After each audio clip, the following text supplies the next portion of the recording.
Mr. Chairman, Sir, Shri Chavan presented the Union Budget for the first time in his political career.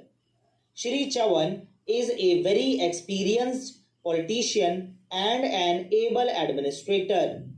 He has held a number of important positions in the past. He has been the Chief Minister of a progressive state like Maharashtra, Home Minister and Minister of Defense at the center, and held a number of other positions. I am impressed by his abilities since long. The way he gave an account of his experience and farsightedness while presenting his maiden budget is indeed commendable. This budget is commendable and significant in many respects. The tempo maintained by the government since 1980 for alleviating poverty and providing employment to the people is praiseworthy.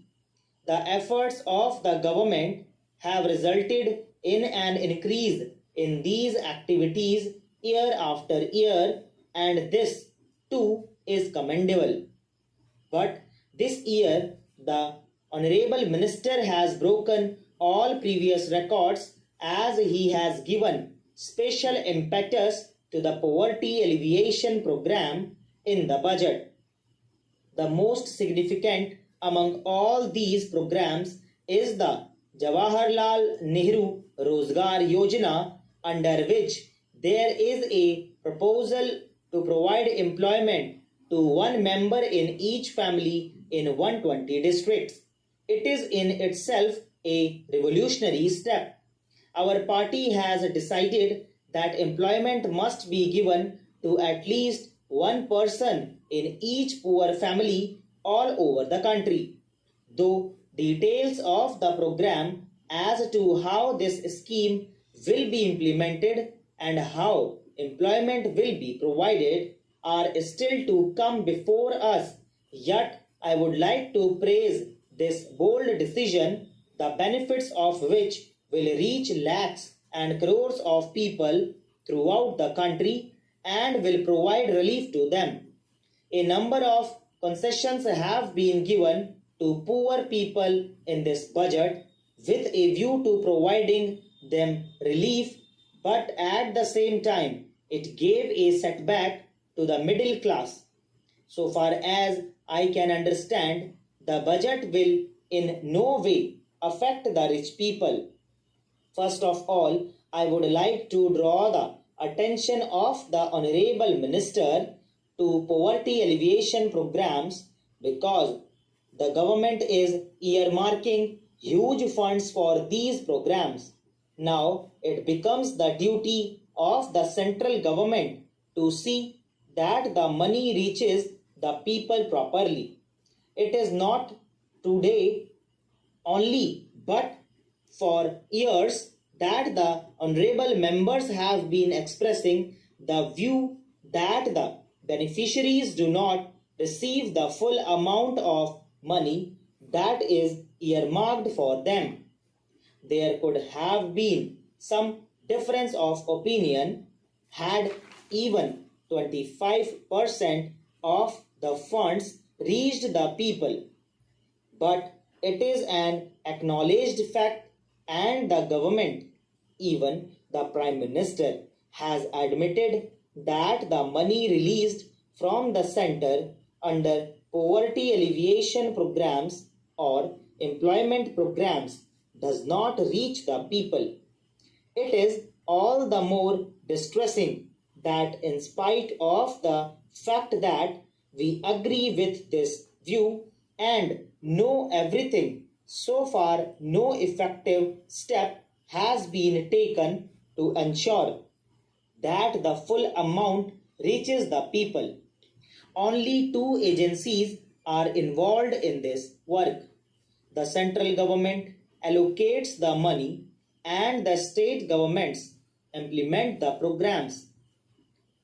It is the central government that knows the extent to which the guidelines issued by them are followed by the state governments. One thing is certain, that once the money reaches the district and block level, the central government has no control over it. It is said that monitoring is being done, but how and in what way it is done? So far, I have not seen any representative of the central government going to the block level and verifying the work done or enquiring from the people and listening to them. The central government has not taken any steps in this regard. The Honorable Prime Minister has also been saying that out of 6 rupees, only 1 rupee reaches the people and the remaining amount is spent on administration. I would like to cite the instance of Uttar Pradesh. In this state, there is a district development officer in each district to look after the development works. Nowadays, all works have come to a standstill. The officers have no work to do. The District Rural Development Agency, a parallel agency, has its parallel office and parallel staff, but the agencies of the state government are silent. Nobody knows what they are doing except attending to routine administrative work. Most of the state governments do not undertake any development work out of their own resources. Construction of roads in rural areas is the primary work of the state governments, but no state government is utilizing its resources on construction of roads in rural areas. They are undertaking this work with the funds received from the central government. Salaries are being paid and expenditure is being incurred, but the department of the state government is sitting idle with no work. It is not possible for the concerned department of the state government to undertake this work. It could have been converted into the District Rural Development Agency. What is the need of separate departments, separate bureaucrats, and separate staff? The entire funds are being spent on the maintenance of staff.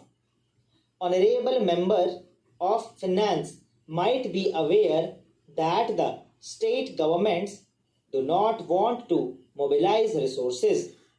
They are not imposing any fresh taxes. We come to know from newspapers and AIR and TV news that such and such state passed a tax-free budget. Today, no state is prepared to impose any tax. They want to undertake all the works with the funds received from the center.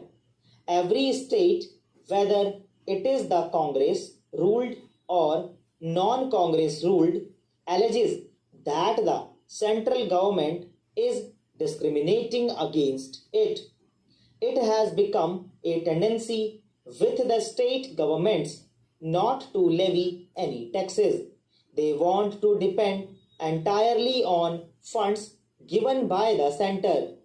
All the state governments, whether it is the Congress or the non-Congress government, want to avail of the credit facility. So दोस्तों, इसी के साथ ये dictation finish